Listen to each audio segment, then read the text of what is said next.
Hi, ഞാൻ ലക്ഷ്മി കൃഷ്ണൻ, ഒരു skin care and hair care enthusiast. ഇന്ന് നമ്മൾ സംസാരിക്കാൻ പോകുന്നത് മെലാസ്മയെ പറ്റിയിട്ടാണ്. കാരണം നമ്മൾ ഓൾറെഡി ഇതിനെ പറ്റി സംസാരിച്ചിട്ടുണ്ട് പല തവണ ലോങ് വീഡിയോയും ഷോർട്ടിലും ക്യുഎൻഎയിലും ഒക്കെ നമ്മൾ പലപ്പോഴായിട്ട് പറഞ്ഞിട്ടുള്ള ഒരു സാധനമാണ് മെലാസ്മ. പക്ഷെ എന്നാലും എനിക്ക് എപ്പോഴും കമന്റ് ബോക്സിലും DMസിലും വരുന്ന ക്വസ്റ്റ്യനും മെലാസ്മയെ പറ്റിയിട്ടാണ്, അതല്ലെങ്കിൽ അതുമായിട്ട് ബന്ധപ്പെട്ട ഹൈപ്പർ പിഗ്മെന്റേഷനുകളെ പറ്റിയിട്ടാണ്. അപ്പൊ നമുക്ക് ഇന്ന് അതിനെപ്പറ്റി ഡീറ്റെയിൽ ആയിട്ട് സംസാരിക്കാം. അതുകൂടാതെ എന്തുകൊണ്ട് മെലാസ്മ വരുന്നു, മാത്രമല്ല നമുക്ക് എങ്ങനെ മെലാസ്മ കൺട്രോൾ ചെയ്യാം, പിന്നെ നമ്മൾ ചെയ്യുന്ന എന്തൊക്കെ കാര്യങ്ങളാണ് മെലാസ്മയുടെ ഇന്റൻസിറ്റി കൂട്ടുന്നത് എന്നതിനെയൊക്കെ പറ്റിയാണ് നമ്മൾ ഇന്ന് മെയിൻ ആയിട്ട് ഇതിനകത്ത് സംസാരിക്കുന്നത്. അപ്പൊ നിങ്ങൾക്ക് മെലാസ്മ ഉണ്ടെങ്കിലോ, നിങ്ങൾക്ക് അറിയാവുന്ന ആരെങ്കിലും മെലാസ്മ ഉണ്ടെങ്കിലോ ഒരു ചായയും പിടിച്ച് ഈ വീഡിയോ കണ്ടു കേട്ടോ. അപ്പൊ നമുക്ക് വീഡിയോയിലിട്ടാണ്. ഫസ്റ്റ്, എന്താണ് മെലാസ്മ? മെലാസ്മ എന്ന് വെച്ചാൽ പ്രത്യേകിച്ചും സ്ത്രീകളിൽ കാണപ്പെടുന്ന, അതും പെർട്ടിക്കുലർ ഏജിന് അതിന് ശേഷം കാണപ്പെടുന്ന ഒരു ടൈപ്പ് ഹൈപ്പർ പിഗ്മെന്റേഷൻ ആണ്. ഇത് വരാനുള്ള റീസൺസ് ഒരുപാടാണ്. First and most important reason എന്ന് വെച്ചാൽ നമ്മുടെ ശരീരത്തിൽ ഉണ്ടാകുന്ന ഹോർമോണൽ ചേഞ്ചസ്. അതായത് മെനോപാസിന് ശേഷമായിരിക്കും ചിലപ്പോൾ മെലാസ്മ ചില സ്ത്രീകൾക്ക് വരുന്നത്. അത് വരുമ്പോഴത്തേക്ക് പറയും കുടുംബക്കാർക്കും വീട്ടുകാർക്കും ഒക്കെ ഭയങ്കര പാപമാണ്, നഷ്ടമാണ്, അങ്ങനെയൊക്കെ പറഞ്ഞിട്ടൊക്കെ നമ്മൾ മിത്തുകളൊക്കെ ഉണ്ട് അതിനെ പറ്റിയിട്ട്. ഞാൻ കേട്ടിട്ടുള്ളതുകൊണ്ടാണ് പറയുന്നത്. അങ്ങനെ ഹോർമോണൽ ചേഞ്ചസ് ആണ് മെലാസ്മ വരാം. അതില്ലെങ്കിൽ നമ്മൾ ഒരുപാട് നേരം അടുക്കളയിൽ നിൽക്കുന്നത് കൊണ്ട് തന്നെ ആ ഒരു പുക അടിച്ചിട്ട് നമുക്ക് ആ ചൂട് കാരണം നമുക്ക് മെലാസ്മ വരാം. പിന്നെ സൂര്യൻ ചേട്ടൻ, കക്കിരി നാട്ടിലെ സൂര്യൻ ചേട്ടനും കാരണവും നമുക്ക് ഈ ഒരു മെലാസ്മ വരാം. അതല്ലാന്നുണ്ടെങ്കിൽ എന്തെങ്കിലും ഇറിറ്റേഷൻസ്, അതല്ലാതെ എന്തെങ്കിലും ടെൻഷൻ, സ്ട്രെസ്, ഇങ്ങനത്തെ എന്തെങ്കിലും മെന്റൽ ഇറിറ്റേഷൻസ് കാരണം, സ്ട്രെസ് കാരണം നമുക്ക് മെലാസ്മ വരാൻ ചാൻസ് കൂടുതലാണ്. സ്ത്രീകൾക്ക് മാത്രമല്ല ആണുങ്ങൾക്കും മെലാസ്മ വരാനുണ്ട്. പക്ഷെ സ്ത്രീകളെ കമ്പയർ ചെയ്യുമ്പോൾ ആണുങ്ങൾക്ക് കാണപ്പെടുന്നത് വളരെ കുറച്ച് ആണെന്നേ ഉള്ളൂ, അത്ര വ്യത്യാസമേ ഉള്ളൂ. പിന്നെ ചില ആൾക്കാർ മെലാസ്മയും പിന്നെ നമ്മുടെ എന്താ പറയുന്നത് ഈ ഡൈ അടിച്ചിട്ടുണ്ടാവുന്ന ഒരു ബ്ലാക്ക് പിഗ്മെന്റേഷനും തമ്മിൽ തെറ്റിദ്ധരിക്കും. അതല്ല മെലാസ്മ. മെലാസ്മ കൂടുതലായിട്ട് നമ്മൾ കാണപ്പെടുന്ന കവിളില്, മൂക്കില്, ചിന്നിന്റെ അവിടെ, നെറ്റിയുടെ ഭാഗങ്ങളിലൊക്കെ ആയിരിക്കും. അപ്പൊ അത് അങ്ങനെ ഒരു മിസ്കൺസെപ്ഷൻ ഉണ്ടെങ്കിൽ അതൊന്ന് ശ്രദ്ധിക്കാം. നിങ്ങൾക്ക് മെലാസ്മയാണോ അതല്ലെങ്കിൽ ഡൈ അലർജി ആണോ എന്ന് നോക്കാം. മെലാസ്മ കൂടുതലും ബ്രൗൺ കളറിലായിരിക്കും കാണപ്പെടുന്നത്. പക്ഷെ ഡൈ അലർജി കൂടുതലും നല്ല ഡാർക്ക് കളർ, അതായത് കുറച്ചും കൂടെ കറുത്തിട്ടായിരിക്കും കാണപ്പെടുന്നത്. ഇനി മെലാസ്മ വരുമ്പോഴത്തേക്ക് നമുക്ക് ഉപയോഗിക്കാൻ പറ്റുന്ന ഇൻഗ്രീഡിയൻസ് നോക്കാം. അതുകൂടാതെ എന്തൊക്കെയാണ് നമ്മൾ ചെയ്യുന്ന കാരണം മെലാസ്മ വേഴ്സ് ആവുന്നതെന്ന് നോക്കാം. ഫസ്റ്റ് മനസ്സിലാക്കേണ്ട കാര്യം, മെലാസ്മ ഒരിക്കലും കംപ്ലീറ്റ്ലി ലൈക്ക് നമുക്ക് തേച്ച് കളയാൻ പറ്റുന്ന ഒരു സാധനമല്ല. ബോട്ടിൽ മായ്ച്ച് കളയുന്ന കണക്ക് മെലാസ്മ ഒരിക്കലും നമുക്ക് കംപ്ലീറ്റ്ലി മായ്ക്കാൻ പറ്റത്തില്ല. പക്ഷെ ഇൻവിസിബിൾ ആക്കാനായിട്ട് പറ്റും. അതിന്റെ ഇന്റൻസിറ്റി അത്രയും തന്നെ കുറച്ചെടുക്കാനായിട്ട് പറ്റും. പക്ഷെ അത് അങ്ങനെ പറ്റിക്കണം എന്നുണ്ടെങ്കിൽ, അല്ലെ ആ ഒരു സ്റ്റേജിൽ നമ്മൾ എത്തണമെങ്കിൽ കൺസിസ്റ്റന്റ് ആയിട്ട് സ്ഥിരം നമ്മൾ സ്കിൻ കെയർ റൊട്ടീനായിട്ട്, അതൊരു റിച്വലായിട്ട്, അത് നമ്മുടെ ആഹാരം കഴിക്കുന്ന പോലെ റൊട്ടീനാക്കി കംപ്ലീറ്റ്ലി സ്കിൻ കെയർ ചെയ്താൽ മാത്രമേ മെലാസ്മ മാറ്റിയെടുക്കാനായിട്ട് പറ്റുള്ളൂ. ഇനി അടുത്ത നമ്മൾ ശ്രദ്ധിക്കേണ്ട കാര്യം, നമ്മൾ ചെയ്യുന്ന കുറെ കാര്യങ്ങൾ കാരണം നമുക്ക് മെലാസ്മയുടെ ഇന്റൻസിറ്റി കൂടാൻ ചാൻസ് ഉണ്ട്. അതിനകത്തൊന്നാണ് ഫിസിക്കൽ സ്ക്രബ്, അതല്ലെങ്കിൽ DIY സ്കിൻ കെയർസ്. നമ്മൾ ഈ പിഗ്മെന്റേഷൻ മാറ്റാനായിട്ട് വിറ്റാമിൻ സി, അതല്ലെങ്കിൽ കടലമാവ്, അങ്ങനെ ഇങ്ങനെ കുറെ കാര്യങ്ങൾ എടുത്തിട്ട് അവിടെ ഉരയ്ക്കാൻ തുടങ്ങും. ഇത് ആക്ച്വലി സ്കിന്നിന്റെ പുറത്ത് വരുന്ന ഒരു അഴുക്കല്ല. നമുക്ക് എക്സ്ഫോളിയേറ്റ് ചെയ്ത് മാത്രം ഇത് കളയാനായിട്ട് പറ്റത്തില്ല. കാരണം അടിയിൽ കൂടി ഈ ഒരു പിഗ്മെന്റേഷൻ പ്രൊഡ്യൂസ് ആയിക്കൊണ്ടിരിക്കുകയാണ്. മുകളിൽ മാത്രം നമ്മൾ എന്തെങ്കിലും ചെയ്തിട്ട് ഒരിക്കലും ആ പിഗ്മെന്റേഷൻ പോകത്തില്ല. അതുപോലെ ഇഞ്ച, അങ്ങനത്തെ സാധനങ്ങളൊക്കെ ഇട്ട് നമ്മളവിടെ ഉരയ്ക്കും. ഇങ്ങനെ സംഭവിക്കുമ്പോൾ എന്താ ഉണ്ടാവുന്നതെന്ന് വെച്ചാൽ അവിടെ നമ്മൾ സ്ട്രെസ്, അതല്ലെങ്കിൽ ട്രോമ കൊടുക്കുകയാണ്. നമ്മുടെ സ്കിന്നിന്റെ പുറത്ത്, അതായത് സ്കിൻ ഓഫ് കളറിലുള്ള ആൾക്കാരുടെ സ്കിന്നിൽ എന്തെങ്കിലുമൊക്കെ ട്രോമ വരുമ്പോൾ നമ്മുടെ ഈ കളർ പ്രൊഡ്യൂസ് ചെയ്യുന്ന സെല്ലായ മെലാനോസൈറ്റ്സും മെലാനി പ്രൊഡക്ഷൻ കൂട്ടും. അത് കാരണം നമ്മുടെ ഈ ഒരു മെലാസ്മയുടെ ഇന്റൻസിറ്റി കൂടുകയാണ് ചെയ്യുന്നത്. അതുകൊണ്ടാണ് പറയുന്നത് അങ്ങനത്തെ സംഭവങ്ങൾ, ഈ DIY ഒക്കെ നമ്മൾ കുറച്ച് നാളത്തേക്ക് അവോയ്ഡ് ചെയ്യുന്നതാണ് നല്ലത്. എനിക്കറിയാം ഇപ്പൊ കുറെ ആൾക്കാർ പറയും ഞാൻ DIY ചെയ്തപ്പോൾ കുറഞ്ഞു. അത് DIY ചെയ്തുകൊണ്ടായിരിക്കത്തില്ല അതിന്റെ ഇന്റൻസിറ്റി കുറഞ്ഞിട്ടുണ്ടാവുക. അത് കുറെ ഏറ്റവും ഇമ്പോർട്ടന്റ് ആയിട്ടുള്ള കാര്യം. മേ ബി നിങ്ങൾക്ക് അപ്പോൾ ഉണ്ടായത് ഹോർമോണൽ വേരിയേഷൻ കാരണം ഉണ്ടായ മെലാസ്മ ആണെങ്കിൽ ആ വേരിയേഷൻ എന്തെങ്കിലുമൊക്കെ ഫ്ലക്ച്വേഷൻ വന്നതുകൊണ്ടാണ് അതിന്റെ ഇന്റൻസിറ്റി കുറഞ്ഞത്. ഇതിന്റെ അത്ര ഇപ്പൊ ഉള്ളതിന്റെ അത്ര പോലും നമുക്ക് ഇല്ലാണ്ടാവും നിങ്ങൾ ആ ഒരു ട്രോമയും കൂടെ അവിടെ കൊടുത്തിട്ടുണ്ടായിരുന്നില്ല. അപ്പൊ അതൊന്ന് ശ്രദ്ധിക്കാം. അപ്പൊ അതുകൊണ്ട് തന്നെ നമ്മളായിട്ട് ചെയ്യുന്ന കുറെ കാര്യങ്ങൾ, അതായത് ഈ സ്ട്രെസ് കൊടുക്കുക, ആ area just leave it alone. Normal skin care മാത്രം ചെയ്തിട്ട് അവിടെ വെറുതെ വിടുന്നതാണ് നല്ലത്. ഈ പോട്ടെ, നമ്മൾ തന്നെ നമ്മുടെ സ്കിൻ കെയർ ചെയ്യുമ്പോഴും നമ്മൾ ശ്രദ്ധിക്കേണ്ട കാര്യം, ആ സ്ഥലങ്ങളിൽ കെമിക്കൽ ബേൺസ് ഒന്നും ഉണ്ടാക്കാതിരിക്കുന്നതാണ് ഏറ്റവും നല്ലത്. എങ്ങനെ കെമിക്കൽ ബേൺ ആ ഏരിയയിൽ ഉണ്ടാവും എന്നുള്ളതിനെ പറ്റിയിട്ട് ഞാൻ അടുത്ത പറഞ്ഞുതരാം. അതുപോലെ തന്നെ ഈ മെലാസ്മയ്ക്ക് നമ്മുടെ ഫ്രണ്ട്സിനോ ഫാമിലിക്കോ ഒരുപാട് മെഡിക്കേഷൻസ് റെക്കമെൻഡ് ചെയ്യാറുണ്ട്. ഹൈഡ്രോക്വിനോണിനൊക്കെ ബേസ് ചെയ്തിട്ടുള്ള. അപ്പൊ അങ്ങനത്തെ മെഡിക്കേഷൻസ് ഫ്രണ്ട്സിന് കൊടുത്തിട്ടുണ്ടെങ്കിൽ ആ മരുന്ന് വാങ്ങി ഉപയോഗിക്കാൻ നിൽക്കരുത്. അവർക്ക് നോർമലി സ്കിൻ കെയറിൽ കാണുന്ന ഒരു ഇതാണ്, പ്രത്യേകിച്ച് ഫാർമസി പ്രൊഡക്ട്സിൽ കാണുന്നത്, ഡോക്ടർ മറ്റേയാൾക്ക് പ്രിസ്ക്രൈബ് ചെയ്ത് എനിക്ക് വർക്കായി ഞാൻ വാങ്ങിച്ച് ഉപയോഗിക്കും. അങ്ങനെ ചെയ്യരുത്. പ്രത്യേകിച്ചും നമ്മുടെ മെഡിക്കൽ സ്റ്റോറുകളിൽ നിന്ന് വാങ്ങിക്കുന്ന മരുന്നുകൾ നമുക്ക് അങ്ങനെ വാങ്ങിക്കാൻ പറ്റില്ല. Basic skin care, normal skin കെയറിലോട്ട്, അതായത് ഞാനൊക്കെ പറയുന്ന സ്കിൻ കെയർ പ്രൊഡക്ട്സ് അങ്ങനെ യൂസ് ചെയ്താൽ കുഴപ്പമില്ലാത്തതും സ്കിൻ ഇറിറ്റേഷൻസ് വരാത്തതും ഡോക്ടർ പ്രിസ്ക്രിപ്ഷൻ വേണ്ടാത്തതുമായിട്ടുള്ള സ്കിൻ കെയർ ആണ്. പക്ഷെ ഒരു ഡോക്ടർ പ്രിസ്ക്രൈബ് ചെയ്ത് വാങ്ങിക്കുന്ന സ്കിൻ കെയർ അതൊരു മെഡിക്കേഷൻ ആയിട്ട് മാറുകയാണ്. ആ മെഡിക്കേഷൻ നമ്മളുടെ സ്കിന്നിന് വേണോ വേണ്ടേ എന്നുള്ള കാര്യം നമ്മൾ മനസ്സിലാക്കിയിട്ട് വേണം വാങ്ങിയിട്ട് ഉപയോഗിക്കാൻ. അതുകൊണ്ട് തന്നെ അങ്ങനെയുള്ള സന്ദർഭങ്ങളിൽ മറ്റൊരാളുടെ സ്കിൻ കെയർ വാങ്ങിക്കാത്തതാണ് ഏറ്റവും ബെസ്റ്റ് ആയിട്ടുള്ള കാര്യം. ഇനി എങ്ങനെയാണ് മെലാസ്മയും മെലാനോസൈറ്റ്സും നമ്മൾ ഡിപ്പെൻഡ് ചെയ്തിരിക്കുന്നത് ഞാൻ പറഞ്ഞുതരാം. നമ്മുടെ സ്കിന്നിൽ പിഗ്മെന്റേഷൻ ഉണ്ടാക്കുന്ന സെല്ലുകളാണ് നമ്മൾ മെലാനോസൈറ്റ്സ് എന്ന് പറയുന്നത്. ഇത് നമ്മുടെ സ്കിന്നിന്റെ തൊട്ട് താഴത്തെ ലെയറിൽ തന്നെ കാണപ്പെടുന്ന സാധനമാണ്. പക്ഷേ ഇതിന് ചില സമയങ്ങളിൽ ട്രിഗർ കിട്ടുമ്പോൾ ഈ മെലാനോസൈറ്റ്സ് എക്സ്ട്രീം ആയിട്ട് മെലാസ്മ പ്രൊഡ്യൂസ് ചെയ്യും. എക്സാമ്പിൾ പറയുകയാണെങ്കിൽ നമ്മൾ വെയിലത്തിറങ്ങുമ്പോൾ നമുക്ക് ആ ടാനിങ് കാരണം ഒരു പിഗ്മെന്റേഷൻ വരുന്നത് എന്ന് വെച്ചാൽ പ്രൊട്ടക്ഷൻ ആണ്. ഈ സംഭവം മെലാസ്മ അല്ലെങ്കിൽ മെലാനോസൈറ്റ്സ് മെലാനിൻ പ്രൊഡ്യൂസ് ചെയ്യുന്നത് നമുക്ക് ഹാർംഫുൾ ആയിട്ടല്ല, നമ്മളെ പ്രൊട്ടക്ട് ചെയ്യാൻ വേണ്ടിയിട്ടാണ് ഇവർ ഈ ഒരു സംഭവം ഉണ്ടാക്കുന്നത്. പക്ഷെ അതൊരു പരിധി കഴിയുമ്പോഴത്തേക്കും നമുക്ക് ഹൈപ്പർ പിഗ്മെന്റേഷൻ ആയിട്ടൊക്കെ മാറുന്നതാണ്. ബുദ്ധിക്കും ആയാലും അമൃതം വിഷം എന്ന് പറയുന്ന ഒരു സിറ്റുവേഷൻ ആണ് ഇവിടെ നടക്കുന്നത്. അപ്പൊ ഈ മെലാനോസൈറ്റ്സുകൾ മെലാനോസൈറ്റ്സിൽ നിന്ന് മെലാനിൻ പ്രൊഡ്യൂസ് ചെയ്യണമെങ്കിൽ അവിടെ ഒരു മെസ്സേജ് എത്തണ്ടേ. ഈ ഒരു ട്രോമ ഉണ്ടാകുമ്പോഴത്തേക്ക് ആ സ്റ്റിമുലസിന് വേണ്ടിയിട്ട് മെസ്സേജ് എത്തിക്കുന്ന ആളിനെയാണ് നമ്മൾ ടൈറോസിനേസ് എന്ന് പറയുന്ന എൻസൈം. അതായത് ഈ ടൈറോസിനേസ് എൻഹൈം ചെയ്യുന്ന മെലാനോസൈറ്റ്സിന് ഇത്രയും അവിടെ ഒരു പ്രശ്നം നടക്കുന്നത് നീ ഒന്ന് ചെന്ന് സോൾവ് ചെയ്യാൻ പറയും. അപ്പോഴേ മെലാനോസൈറ്റ്സ് എന്ത് ചെയ്യും, സോൾവ് ചെയ്യാനായിട്ട് സോൾജേഴ്സ് ആയ മെലാനിനെ പ്രൊഡ്യൂസ് ചെയ്ത് വിടും. അവർ അവിടെ ചെന്ന് സോൾവ് ചെയ്യും, പക്ഷെ അത് ഇരട്ടി പാച്ച് വർക്ക് ആയിട്ട് നിൽക്കും. അപ്പൊ അതുകൊണ്ടാണ് ഞാൻ പറയുന്നത് നിങ്ങൾ അധികം ട്രോമ ഒന്നും കൊടുക്കണ്ട, നമുക്ക് ട്രോമ കൊടുക്കാതെ തന്നെ ഈ ഒരു പിഗ്മെന്റേഷൻ മാറ്റാനായിട്ട് നോക്കാം. അപ്പൊ അതിനുവേണ്ടി നമ്മൾ യൂസ് ചെയ്യുന്ന ഇൻഗ്രീഡിയൻസ് എങ്ങനത്തെ ആയിരിക്കണം, ഈ മെലാനോസൈറ്റ്സിന് നിന്ന് ഈ മെലാനോസൈറ്റ്സിന് മെസ്സേജ് എത്തിക്കാതിരിക്കുക എന്നുള്ളതാണ് ഏറ്റവും ഇമ്പോർട്ടന്റ് ആയിട്ടുള്ള കാര്യം. അതിനുവേണ്ടി എന്താണ് ഈ ടൈറോസിനേസ് എന്ന് പറയുന്ന ആൾക്കാരെ തടഞ്ഞു നിർത്തണം. അതിന് വേണ്ടിയിട്ട് നമ്മളെ ഹെൽപ്പ് ചെയ്യുന്ന ആൾക്കാരാണ് ടൈറോസിനേസ് ഇൻഹിബിറ്റേഴ്സ്. ഒരുപാട് ടൈറോസിനേസ് ഇൻഹിബിറ്റേഴ്സ് അവൈലബിൾ ആയിട്ടുണ്ട്. എക്സാമ്പിൾ പറയുകയാണെങ്കിൽ ഏറ്റവും വലുതും ഏറ്റവും ഇമ്പോർട്ടന്റ് ആയിട്ടുള്ള ടൈറോസിനേസ് ഇൻഹിബിറ്റർ ആണ് നമ്മുടെ ഹൈഡ്രോക്വിനോൺ. പക്ഷേ ഈ ഹൈഡ്രോക്വിനോണിൻ ഒരു ഡോക്ടർ പ്രിസ്ക്രിപ്ഷൻ മെഡിക്കേഷൻ ആയതുകൊണ്ട് നമ്മൾ നോർമൽ സ്കിൻ കെയറിൽ യൂസ് ചെയ്യാത്തതാണ്. അടുത്തത് വരുന്നതാണ് നമ്മുടെ കോജിക് acid, alpha arbutin, glycolic acid, tranexamic acid, പിന്നെ അസലിക് ആസിഡ്. ഇത് കൂടാതെ നമ്മളെ ഗ്ലൂട്ടാതയോണും വിറ്റാമിൻ സി ഒക്കെ ടൈറോസിനേസ് ഇൻഹിബിറ്റർ ആണ്. പക്ഷെ ഇത്രയും പവർഫുൾ ആയിട്ടുള്ള വിറ്റാമിൻ സി അല്ല, കോജിക് ആസിഡ് അത്രയും പവർഫുൾ ആയിട്ടുള്ള ഒരു ടൈറോസിനേസ് ഇൻഹിബിറ്റർ അല്ലാത്തതുകൊണ്ടാണ് നമ്മൾ ഇതൊന്നും മെലാസ്മയിൽ അധികം യൂസ് ചെയ്യാത്തത്. മെലാസ്മയിൽ കൂടുതലായിട്ട് യൂസ് ചെയ്ത് ഞാൻ ഈ പറഞ്ഞ ഇൻഗ്രീഡിയന്റ് ആണ് ഡോക്ടർ പ്രിസ്ക്രിപ്ഷൻ ഇല്ലാണ്ട്. ഡോക്ടർ പ്രിസ്ക്രിപ്ഷനിലാണ് നിങ്ങൾക്ക് എപ്പോഴും കിട്ടാമെന്ന് ഹൈഡ്രോക്വിനോൺ ബേസ് ചെയ്തിട്ടുള്ളതാണ്.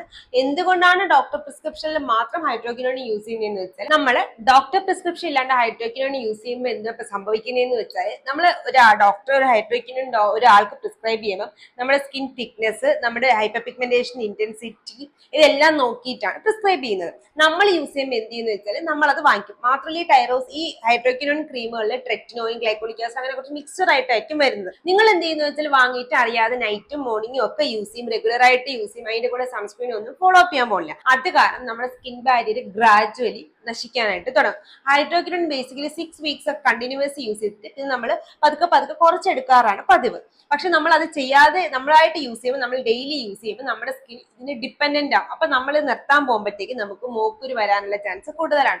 അതുകൂടാതെ ഒരു പരിധി കഴിയുമ്പോൾ നമ്മുടെ സ്കിന്നിന്റെ തിക്നെസ് മാറുകയും നമ്മുടെ സ്കിൻ ഭയങ്കര റെഡിഷ് ആവാനും തുടങ്ങും. നമുക്ക് വെയിലത്ത് ഇറങ്ങുമ്പോഴോ സാധാരണ വെള്ളം കൊണ്ട് മുഖം കഴുകുമ്പോഴോ നമുക്ക് നല്ല നീറ്റലുണ്ടാവും. പിന്നെ ഒരു പരിധി കഴിയുമ്പോൾ നമ്മുടെ സ്കിൻ നന്നായിട്ട് കറുക്കാൻ തുടങ്ങും. അത് മാത്രമല്ല ഓവർ ഒരു ഹെയർ ഗ്രോത്തിന്റെ ഇന്റൻസിറ്റി കൂടാനും തുടങ്ങും. ഇങ്ങനെ കുറെ സൈഡ് എഫക്ട്സ് ഉണ്ട് ഹൈഡ്രോക്വിനോൺ ക്രീമുകൾക്ക്. അതുകൊണ്ടാണ് ഇത് ഡോക്ടർ പ്രിസ്ക്രിപ്ഷനിൽ മാത്രമേ യൂസ് ചെയ്യണം എന്ന് നമ്മൾ എപ്പോഴും പറയാറുള്ളത്. അപ്പൊ നമ്മൾ എന്താണ് മെലാസ്മ എന്ന് നോക്കി, എന്തുകൊണ്ട് എങ്ങനെ അത് വരാനുള്ള ചാൻസ് എന്ന് നോക്കി, ഏതൊക്കെ ഇൻഗ്രീഡിയന്റ് ആണ് ഹെൽപ്പ് ചെയ്യുന്നതെന്ന് നോക്കി, നിങ്ങൾ ചെയ്യാനുള്ള മെയിൻ മിസ്റ്റേക്കുകൾ നോക്കി, ഫാർമസിയിൽ കിട്ടുന്ന മെഡിക്കേഷന്റെ സൈഡ് എഫക്ട്സ് പറഞ്ഞു. പക്ഷെ ഇത് ഡോക്ടർ പ്രിസ്ക്രിപ്ഷനിൽ യൂസ് ചെയ്യുകയാണെങ്കിൽ ഏറ്റവും ബെസ്റ്റും ആണെന്ന് പറഞ്ഞു. ഇനി നമ്മൾ മെലാസ്മയിൽ എപ്പോഴും യൂസ് ചെയ്യേണ്ടത്, നമ്മൾ എപ്പോഴും സ്കിപ്പ് ചെയ്യുന്നതായിട്ടുള്ള ഒരു സാധനമുണ്ട്, സൺസ്ക്രീൻ. നമുക്ക് മെലാസ്മ ഉണ്ടെങ്കിൽ ഏറ്റവും ഇമ്പോർട്ടന്റ് ആയിട്ട് ഈ പറഞ്ഞ ഇൻഗ്രീഡിയൻസിന് ഒക്കെ കൂടെ ഏറ്റവും ഇമ്പോർട്ടന്റ് ആയിട്ട് യൂസ് ചെയ്യേണ്ട കാര്യമാണ് സൺസ്ക്രീൻ. എന്തുകൊണ്ടെന്നാൽ സൺസ്ക്രീന് നമ്മുടെ ഹൈപ്പർ പിഗ്മെന്റേഷൻ ട്രിഗർ ചെയ്യാനുള്ള കഴിവുണ്ട്, അതിനകത്തുള്ള UV റേസ്. അപ്പൊ അവരത് ട്രിഗർ ചെയ്യുമ്പോൾ നമുക്ക് ഹൈപ്പർ പിഗ്മെന്റേഷൻ വരും. പിന്നെ ഓൾറെഡി പിഗ്മെന്റേഷൻ ഉള്ള സ്ഥലത്താണെങ്കിൽ ടാനിങ് കൂടാതെ ആ ഒരു പിഗ്മെന്റേഷൻ ഇന്റൻസിറ്റി കൂടും. അതുകൊണ്ടാണ് എപ്പോഴും നമ്മൾ പറയുന്നത് മെലാസ്മ ഉണ്ടെങ്കിൽ സൺസ്ക്രീൻ മസ്റ്റ് ആയിട്ട് ഫോളോ അപ്പ് ചെയ്യണം. നിങ്ങൾ ഇൻഗ്രീഡിയൻസ് യൂസ് ചെയ്തില്ലെങ്കിൽ ഒരു പരിധി വരെ സൺസ്ക്രീൻ യൂസ് ചെയ്യുമ്പോൾ അതിന്റെ ഇന്റൻസിറ്റി നമുക്ക് തടഞ്ഞെടുക്കാനായിട്ട് പറ്റും. അപ്പൊ നിങ്ങൾക്ക് മെലാസ്മയോ മെലാസ്മ പ്രോൺ സ്കിന്നോ ആണ് എന്നുണ്ടെങ്കിൽ എന്ത് സ്കിൻ ആണെങ്കിലും സൺസ്ക്രീൻ മസ്റ്റ് ആയിട്ട് ഫോളോ അപ്പ് ചെയ്യണം. ഇനി നമ്മൾ റൊട്ടീൻ എങ്ങനെ സെറ്റപ്പ് ചെയ്യാം മെലാസ്മ വെച്ചുകൊണ്ടെന്ന് നോക്കാം. മെലാസ്മ മാറ്റാൻ ഏറ്റവും കോമൺ ആയിട്ട് നമ്മൾ യൂസ് ചെയ്യുന്ന ഇൻഗ്രീഡിയന്റ് കോജിക് ആസിഡ് ആണ്. പക്ഷെ കോജിക് ആസിഡ് ചെറിയ സൈഡ് എഫക്ട്സ് ഉണ്ട്. നമ്മൾ 2 months കോജിക് ആസിഡ് കണ്ടിന്യൂസ്ലി യൂസ് ചെയ്യുന്നത് നല്ലതല്ല എന്നും പറയാറുണ്ട്. സോ നമുക്ക് എന്ത് ചെയ്യാൻ പറ്റും അത് പറയാം. അതിന് മുന്നേ ഫസ്റ്റ് നമ്മൾ മോർണിംഗ് സ്കിൻ കെയർ എങ്ങനെ ചെയ്യാം. മോർണിംഗിൽ നിങ്ങളുടെ സ്കിൻ ടൈപ്പ് ഏതാണോ എന്ന് നോക്കുക. അപ്പോൾ നമ്മുടെ 40 above ഏജിലൊക്കെ ആണെങ്കിൽ നോർമൽ ടു ഡ്രൈ സ്കിൻ ആണ്. അതിന് എപ്പോഴും നല്ലത് ജെന്റിൽ ആയിട്ടുള്ള ഫേസ് വാഷ് ആണ്. നമ്മുടെ ഡോട്ട് ആൻഡ് കീല്, അതല്ലെങ്കിൽ ഡോക്ടർ ഷെയ്ത്തില്, സെറ്റാഫില്, മിനിമലിസ്റ്റില് ഒക്കെ, അതുപോലെ തന്നെ മിനിമലിസ്റ്റില് എല്ലാത്തിലും നമുക്ക് ജെന്റിൽ ആയിട്ടുള്ള ഫേസ് വാഷ് അവൈലബിൾ ആണ്. നിങ്ങൾക്ക് ഏതെങ്കിലും ഒന്ന് ട്രൈ ചെയ്ത് നോക്കാം. അതിനുശേഷം നമ്മുടെ ഇൻഗ്രീഡിയന്റിലോട്ട് പോകാം. വിറ്റാമിൻ സി യൂസ് ചെയ്യാമോ? യൂസ് ചെയ്യാം, കുഴപ്പമൊന്നുമില്ല. പക്ഷെ വിറ്റാമിൻ സി അല്ല നമ്മുടെ മെയിൻ ആയിട്ടുള്ള ഇൻഗ്രീഡിയന്റ് മെലാസ്മാറ്റൻ, കോജിക് ആസിഡ് ആണ്. കോജിക് ആസിഡിന്റെ റെക്കമെൻഡേഷൻസ് നോക്കുകയാണെങ്കിൽ നിങ്ങൾ ഫേസ് വാഷ് കഴിഞ്ഞിട്ട് നെക്സ്റ്റ് നമ്മൾ കോജിക് ആസിഡിലോട്ട് പോകാം.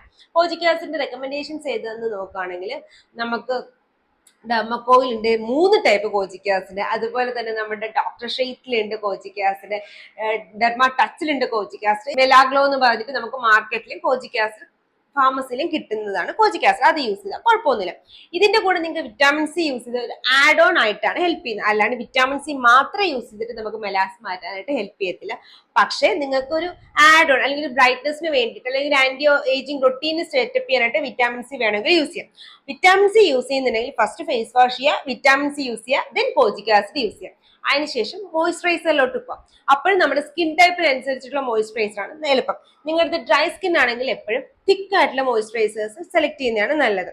അതിന് എക്സാമ്പിൾസ് നോക്കുകയാണെന്നുണ്ടെങ്കിൽ നമ്മുടെ ഫോർമുല റെക്സിലുണ്ട്, അതുപോലെ തന്നെ നമ്മുടെ റിക്വെല്ലുണ്ട്, നമ്മുടെ ഡോട്ട് ആൻഡ് കീലുണ്ട്, സെറ്റാഫിലുണ്ട്, അതുപോലെ തന്നെ നമ്മൾ വിത്തിൻ ബ്യൂട്ടിയിലുണ്ട്, ഡോക്ടർ ഷെയ്റ്റിലൊക്കെ അവൈലബിൾ ആയിട്ടുണ്ട്. അതിലേതെങ്കിലും ഒന്ന് നിങ്ങൾക്ക് ട്രൈ ചെയ്ത് നോക്കാം. നിങ്ങൾ ഡ്രൈ ആണെങ്കിൽ ഇത് എടുക്കുക. നിങ്ങൾ ഓയിലി ആണെങ്കിൽ നിങ്ങൾക്ക് ജെൽ ബേസ്ഡ് ആയിട്ടുള്ള മോയ്സ്ചറൈസർ സെലക്ട് ചെയ്യാം. ഓയിലി ടു നോർമൽ സ്കിൻകാർക്ക് എപ്പോഴും ജെൽ ബേസ്ഡ് മോയ്സ്ചറൈസേഴ്സ് ആണ് നല്ലത്. അങ്ങനെയാണെന്നുണ്ടെങ്കിൽ നിങ്ങൾക്ക് യൂസ് ചെയ്യാൻ പറ്റുന്നതാണ് ഡീകൺസ്ട്രക്റ്റിന്റെ ജെൽ മോയ്സ്ചറൈസർ, നമ്മുടെ മിനിമലിസ്റ്റിന്റെ ഓയിൽ ഫ്രീ മോയ്സ്ചറൈസർ, അതുപോലെ തന്നെ വിത്തിൻ ബ്യൂട്ടിയുടെ മോയ്സ്ചറൈസർ, ഫോർമുല റെക്സിന്റെ മോയ്സ്ചറൈസർ, അതുപോലെ തന്നെ പ്ലമ്മിന്റെ നയാസിനമൈൻ മോയ്സ്ചറൈസർ, ഡോട്ടാൻകിയുടെ ജെൽ മോയ്സ്ചറൈസർ, അല്ലെങ്കിൽ സിക്ക മോയ്സ്ചറൈസർ ഡോട്ടാൻകിയുടെ ഗ്രീൻ പാക്കേജ്, അത് അങ്ങനെ ഏതെങ്കിലും ഒരു മോയ്സ്ചറൈസർ സെലക്ട് ചെയ്യാം. ഇല്ല നിങ്ങൾക്ക് സ്കിൻ ടൈപ്പ് കണ്ടുപിടിക്കാൻ ഡൗട്ട് ആണെങ്കിൽ ഞാനൊരു വീഡിയോ കൊടുക്കാം സ്കിൻ ടൈപ്പ് കണ്ടുപിടിക്കുന്നത് എങ്ങനെയാണെന്ന്, അത് കാണുക. അതിനുശേഷം അതിനകത്തേന് ഞാൻ റുട്ടീൻ വീഡിയോ സെറ്റപ്പ് ചെയ്തിട്ടുണ്ട് ഓരോ സ്കിൻ ടൈപ്പുകാർക്ക്, അതൊന്ന് സെലക്ട് ചെയ്യാം. അതിനകത്തുനിന്ന് ഇപ്പൊ നമുക്ക് പിക്ക് ചെയ്യേണ്ടത് ഫേസ് വാഷും മോയ്സ്ചറൈസറും മാത്രമാണ്. ബാക്കി സിറംസ് ഒന്നും വേണ്ട. നമുക്ക് മെയിൻ ആയിട്ട് യൂസ് ചെയ്യേണ്ട സിറം കോജിക് ആസിഡ് ആണ്. നെക്സ്റ്റ് സൺസ്ക്രീനും ആ ഒരു വീഡിയോ ഒന്ന് പിക്ക് ചെയ്യുന്നതായിരിക്കും കുറച്ചുകൂടെ നല്ലത്. അതല്ലെങ്കിൽ നമുക്ക് യൂസ് ചെയ്യാൻ പറ്റുന്നതാണ് എന്താ പറയുന്നത് ടിൻറ്റഡ് സൺസ്ക്രീൻസ്. അതിന് എക്സാമ്പിൾ നോക്കുകയാണെങ്കിൽ ബയോഡെർമയുടെ ടിൻറ്റഡ് സൺസ്ക്രീൻ നല്ലൊരു ഓപ്ഷനാണ്, ഡെർമക്കോയുടെ ടിൻറ്റഡ് സൺസ്ക്രീൻ നല്ലൊരു ഓപ്ഷൻ, റിക്വലിന്റെ ടിൻറ്റഡ് സൺസ്ക്രീൻ നല്ലൊരു ഓപ്ഷനാണ്, ഡോട്ടാൻകിയുടെ ടിൻറ്റഡ് സൺസ്ക്രീൻ നല്ലൊരു ഓപ്ഷനാണ്, ഡീകൺസ്ട്രക്റ്റിന്റെ ടിൻറ്റഡ് സൺസ്ക്രീനും നല്ലൊരു ഓപ്ഷനാണ്. ഇതിനകത്ത് ബയോഡെർമ ഒഴിച്ച് ബാക്കി എല്ലാ ടിൻറ്റഡ് സൺസ്ക്രീൻസും നമ്മുടെ ഇന്ത്യൻ മാർക്കറ്റിലുള്ളതാണ്. ബയോഡെർമ പുറത്തുള്ളതാണ്, കുറച്ച് എക്സ്പെൻസീവ് ആണ്, പക്ഷെ സാധനം പൊളിയാണ്, എന്റെ ഫേവറേറ്റ് ആണ്. കാരണം ഞാൻ പുറത്ത് പോകുമ്പോൾ അധികം ഫൗണ്ടേഷൻ ഇടാത്ത ആളാണ്.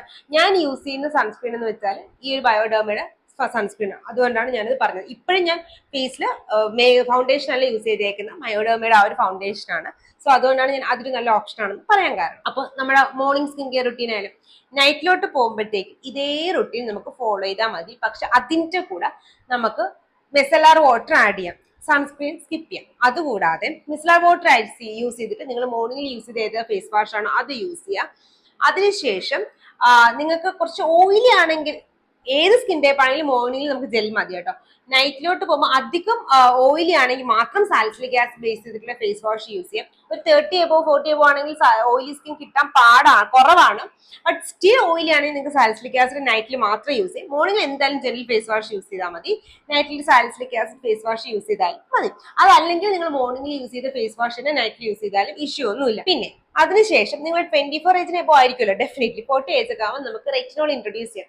റെറ്റിനോളും മെലാസ്മയ്ക്കും നല്ലൊരു ഹെൽപ്ഫുൾ ആയിട്ടുള്ള ഇൻഗ്രീഡിയന്റ് ആണ്. ഒന്ന്, റെറ്റിനോൾ ആന്റി ഏജിങ്ങിന് ഹെൽപ്പ് ചെയ്യും, മാത്രമല്ല നമ്മുടെ സ്കിന്നിലെ ഫൈൻ ലൈൻസും റിങ്കിൾസും ഒക്കെ മാറ്റാനൊക്കെ ഹെൽപ്പ് ചെയ്യും എന്നൊക്കെ നമുക്കറിയാം. അതിന്റെ കൂടെ തന്നെ റെറ്റിനോൾ ഒരു മൈൽഡ് എക്സ്ഫോളിയേറ്റിംഗ് ഏജന്റ് ആണ്. അപ്പൊ അത് കാരണം ടോപ്പ് ലെയർ നമുക്ക് എടുത്തു കളയാനായിട്ട് റെറ്റിനോൾ ഹെൽപ്പ് ചെയ്യും. ഇത് ആഴ്ചയിൽ 3 പ്രാവശ്യമൊക്കെ യൂസ് ചെയ്താൽ മതി മാക്സിമം. നിങ്ങൾ വിറ്റാമിൻ സി സെറം നൈറ്റിൽ യൂസ് ചെയ്യാൻ ഇഷ്ടപ്പെടുന്നുണ്ടെങ്കിൽ റെറ്റിനോൾ യൂസ് ചെയ്യരുത്. ഇല്ലെങ്കിൽ നമുക്ക് റെറ്റിനോൾ യൂസ് ചെയ്യാം. റെറ്റിനോളും കോജിക് ആസിഡും കൂടെ യൂസ് ചെയ്യുന്നതുകൊണ്ട് കുഴപ്പമില്ല. കോജിക് ആസിഡ് നമുക്ക് ഡെയിലി യൂസ് ചെയ്യാം, ഇഷ്യൂസ് ഒന്നുമില്ല. പിന്നെ നിങ്ങൾ വീക്കിലി വൺസോ ടോയ്സോ റെറ്റിനോൾ യൂസ് ചെയ്യാത്ത ഡേയ്സിൽ ഗ്ലൈക്കോളിക് ആസിഡിന്റെ സിറംസോ അതല്ലെങ്കിൽ ടോണോസോ യൂസ് ചെയ്യുന്നത് നല്ലൊരു ഓപ്ഷനാണ്. ടോണോസിന്റെ ഫോമിലാണെങ്കിൽ നമ്മൾ ദ ഓർഡിനറിയിലുണ്ട്, അതുപോലെ മിനിമലിസ്റ്റിലുണ്ട്, ഡെർമോക്കോയിൽ ഉണ്ട് ടോണേഴ്സിന്റെ ഫോമിൽ. അതിലേതെങ്കിലും ഒന്ന് ട്രൈ ചെയ്ത് നോക്കുക.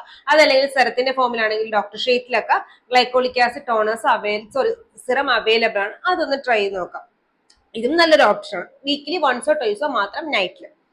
അപ്പൊ അങ്ങനെ ആകുമ്പോഴത്തേക്ക് പിന്നെ നിങ്ങളുടെ മോയ്സ്ചറൈസറും കൂടെ യൂസ് ചെയ്യുമ്പോൾ കാര്യം കഴിയും. ഇപ്പൊ റൊട്ടി ഒരുവിധം കിട്ടിയെന്ന് തോന്നുന്നു. അതായത് നൈറ്റിലാകുമ്പോൾ ഞാൻ ഒന്നുകൂടെ ഓർഡർ പറഞ്ഞുതരാം. ഫസ്റ്റ് മിസലർ വാട്ടർ, ദെൻ നിങ്ങളുടെ ഫേസ് വാഷ് ഏതാണോ അത്, കുറച്ച് ഓയിലി ആണെങ്കിൽ സാലിസിലിക് ആസിഡ് യൂസ് ചെയ്യുക. അതല്ലെങ്കിൽ മോർണിംഗിൽ പറഞ്ഞ് ജെന്റിൽ ആയിട്ടുള്ള ഫേസ് വാഷ്. സ്കിൻ ഡ്രൈ ആക്കിയതിന് ശേഷം റെറ്റിനോൾ വേണമെങ്കിൽ നിങ്ങൾക്ക് ഉപയോഗിക്കാം, ഇല്ലെങ്കിൽ സ്കിപ്പ് ചെയ്യാം. ഞാൻ ഉപയോഗിക്കാനേ പറയത്തുള്ളൂ. അതിനുശേഷം നിങ്ങളുടെ കോജിക് ആസിഡ് യൂസ് ചെയ്യുക, നിങ്ങളുടെ മോയ്സ്ചറൈസർ യൂസ് ചെയ്യാം. റെറ്റിനോൾ യൂസ് ചെയ്യാത്ത ഏതെങ്കിലും 2 ദിവസം നിങ്ങൾക്ക് ഗ്ലൈക്കോളിക് ആസിഡ് സിറമോ ടോണോസോ യൂസ് ചെയ്യാം. ടോണറിന്റെ ഫോമിലാണെങ്കിൽ ഫേസ് വാഷ് ചെയ്തിട്ട് നെക്സ്റ്റ് ടോണർ യൂസ് ചെയ്യുക, ദെൻ കോജിക് ആസിഡ് യൂസ് ചെയ്യുക. അതല്ല നിങ്ങൾ സെറമാണ് യൂസ് ചെയ്യുന്നതെങ്കിൽ first glycolic acid serum use ചെയ്യുക, then kojic acid serum use ചെയ്യുക. എപ്പോഴും കോജിക് ആസിഡ് രണ്ടാമത് യൂസ് ചെയ്യുന്നതാണ് നല്ലത്. കാരണം കോജിക് ആസിഡ് നമ്മുടെ സ്കിൻ ഡ്രൈ ആവുമ്പോൾ അപ്ലൈ ചെയ്യണം, അങ്ങനെയൊന്നുമില്ല. ഗ്ലൈക്കോളിക് ആസിഡും റെറ്റിനോളൊക്കെ നമ്മുടെ സ്കിൻ ക്ലീൻ ചെയ്ത് ഡ്രൈ ആയിരിക്കുമ്പോൾ അപ്ലൈ ചെയ്യണം എന്ന് പറയും. അതുകൊണ്ടാണ് അത് സെക്കൻഡ് ആയിട്ട്, അത് ഫേസ് വാഷ് കഴിഞ്ഞ് സ്കിൻ നന്നായിട്ട് ക്ലീൻ ചെയ്തിട്ട് ഉടനെ തന്നെ ഇതിനകത്ത് ഏതെങ്കിലും അപ്ലൈ ചെയ്യാനായിട്ട് പറയുന്നു. ഇപ്പൊ ആ റൊട്ടീൻ മനസ്സിലായോ? ഇനി നിങ്ങൾ ഒരു 2 months കണ്ടിന്യൂസ് 2 months 2.5 months ഇത് യൂസ് ചെയ്ത് കഴിഞ്ഞാൽ നമുക്ക് കോജിക് ആസിഡ് സ്റ്റോപ്പ് ചെയ്യും. അതിന് പകരം നമുക്ക് ഏത് യൂസ് ചെയ്യും? ട്രാൻഎക്സാമിക് ആസിഡ് ട്രൈ ചെയ്ത് നോക്കാം. ഫിക്സ്ഡോമയിലൊക്കെ ട്രാൻഎക്സാമിക് ആസിഡ് അവൈലബിൾ ആണ്. മിനിമലിസ്റ്റിൽ ട്രാൻഎക്സാമിക് ആസിഡ് കോമ്പിനേഷൻ ആയിട്ട് തന്നെ അവൈലബിൾ ആണ്. മെലാസ്മ സെറം എന്ന് പറഞ്ഞിട്ടാണ് അവൈലബിൾ ആയിട്ടുള്ളത്. അത് യൂസ് ചെയ്യാം. അതല്ലെങ്കിൽ നിങ്ങൾക്ക് അസിലിക് ആസിഡ് യൂസ് ചെയ്യാം. എന്റെ ഫസ്റ്റ് പിക്ക് എന്ന് വെച്ചാൽ ട്രാൻഎക്സാമിക് ആസിഡ് ആണ്, അത് യൂസ് ചെയ്യാം. ട്രാൻഎക്സാമിക് ആസിഡ് നമുക്ക് കണ്ടിന്യൂസ് യൂസ് ചെയ്യാം. പക്ഷെ എന്നാലും ഞാൻ ഒരു 2 to 3 months നിങ്ങൾ യൂസ് ചെയ്തിട്ട് ദെൻ സ്വിച്ച് ടു വീണ്ടും കോജിക് ആസിഡ്. അതാണ് ഏറ്റവും ബെസ്റ്റ്. അങ്ങനെ ആകുമ്പോഴത്തേക്ക് കോജിക് ആസിഡിന്റെ 2 മാസത്തിൽ കൂടുതൽ ഉപയോഗിച്ചുകൂടാ എന്ന് പറയുമ്പോൾ അതിന്റെ ഒരു ബ്രേക്കും കിട്ടും. എന്നാൽ അതിന്റെ കൂടെ തന്നെ നമ്മൾ ഈ ഒരു ട്രാൻഎക്സാമിക് ആസിഡ് യൂസ് ചെയ്യുന്നതുകൊണ്ട് നമ്മുടെ പിഗ്മെന്റേഷൻ കുറയ്ക്കാനും പറ്റും. ഇതൊക്കെ ചെയ്താലും നിങ്ങൾ ഒരിക്കലും നിങ്ങൾക്ക് എന്തുകൊണ്ടാണോ മെലാസ്മ ഉണ്ടായത് ആ സ്ട്രെസ് വരുത്താതിരിക്കാൻ ശ്രദ്ധിക്കണം. അതായത് ഹോർമോൺ ഇതാണെങ്കിൽ നമുക്കൊന്നും ചെയ്യാൻ പറ്റില്ല. അപ്പൊ അതുകൊണ്ട് തന്നെ അത് ഡോക്ടറിനെ കാണുക. PCOD അങ്ങനെ എന്തെങ്കിലുമൊക്കെ പ്രശ്നമുള്ള ആൾക്കാരാണെങ്കിൽ ഡോക്ടറിനെ കാണുക. അതേപോലെ സ്ട്രെസ് ഒക്കെ ഉണ്ടെങ്കിൽ മാക്സിമം സ്ട്രെസ് അവോയ്ഡ് ചെയ്യുക. ചൂട് കാരണമാണെങ്കിൽ ചൂട് മാക്സിമം അവോയ്ഡ് ചെയ്യാനായിട്ട് ശ്രദ്ധിക്കുക. അല്ലെങ്കിൽ ഫേസിൽ എന്തെങ്കിലും കെട്ടിയോ മാസ്കോ അങ്ങനെ എന്തെങ്കിലുമൊക്കെ വെക്കുക. സൺ ഡാമേജ് ഒരിക്കലും വരാതിരിക്കാനായിട്ട് ശ്രദ്ധിക്കുക. അപ്പൊ ഇങ്ങനെ കുറെ കാര്യങ്ങൾ ചെയ്യുകയാണെന്നുണ്ടെങ്കിൽ നമുക്ക് മെലാസ്മയുടെ ഇന്റൻസിറ്റി കുറയ്ക്കാം. പിന്നെ പുറത്തോട്ട് പോകുമ്പോഴത്തേക്ക് ഒരു കുട കരുതുന്നത് വളരെ നല്ലതാണ്. കാരണം നമുക്ക് സൺസ്ക്രീനിൽ നിന്നും 100% പ്രൊട്ടക്ഷൻ ഒരിക്കലും കിട്ടത്തില്ല. പക്ഷെ നമ്മുടെ ക്യാപ്പിൽ നിന്നും കൊടയകളിൽ നിന്നും അത് കിട്ടും. അതുകൊണ്ട് ഒരു കൊടയോ ഫേസ് മാസ്കോ ഒക്കെ പുറത്ത് പോകുമ്പോൾ ഈ മെലാസ്മ പ്രോൺ ആൾക്കാർ യൂസ് ചെയ്യുന്നത് വളരെ നല്ല ഇതാണ്. അപ്പൊ ഇന്ന് നമ്മൾ പറഞ്ഞത് മെലാസ്മയുടെ 1on1 ആണ്. അപ്പൊ നിങ്ങൾക്ക് അത് ഇഷ്ടപ്പെട്ടു എന്ന് വിചാരിക്കുന്നു. എന്തെങ്കിലും ഡൗട്ട്സ് ഉണ്ടെങ്കിൽ കമന്റ് ബോക്സിൽ പറഞ്ഞ് നമുക്ക് നെക്സ്റ്റ് Q&A തീർക്കാം. അതല്ല നിങ്ങൾക്ക് വേറെ എന്തെങ്കിലും ഡൗട്ട്സ് സ്കിൻ കെയർ ആയിട്ടോ ഹെയർ കെയർ ആയിട്ടോ ഉണ്ടെങ്കിൽ കമന്റ് ബോക്സിൽ ഡ്രോപ്പ് ചെയ്യാൻ മറക്കണ്ട. ഞാൻ കമന്റ് ബോക്സിൽ ആൻസർ പറഞ്ഞില്ലെങ്കിൽ ഞാൻ ഷോർട്ട് ആയിട്ടോ ലോങ് ആയിട്ടോ ഡെഫിനറ്റ്ലി അതിന്റെ എല്ലാ ആൻസേഴ്സും ക്ലിയർ ചെയ്യാറുണ്ട്. അപ്പൊ എന്തെങ്കിലും ഡൗട്ട് ഉണ്ടെങ്കിൽ കമന്റ് ബോക്സിൽ ചോദിക്കുക. അതല്ലെങ്കിൽ എനിക്ക് ഇൻസ്റ്റയിൽ DM ചെയ്താലും മതി. അപ്പൊ വീഡിയോ ഇഷ്ടപ്പെട്ടാൽ ചാനൽ ലൈക്ക് ചെയ്യുക, ഷെയർ ചെയ്യുക, സബ്സ്ക്രൈബ് ചെയ്യുക. ഇതുപോലത്തെ skin care and hair care video ആയിട്ട് ട്യൂസ്ഡേയും തേഴ്സ്ഡേയും സൺഡേസിലും വരുന്നവർ ഇറ്റ്സ് ലക്ഷ്മി സൈനിങ്.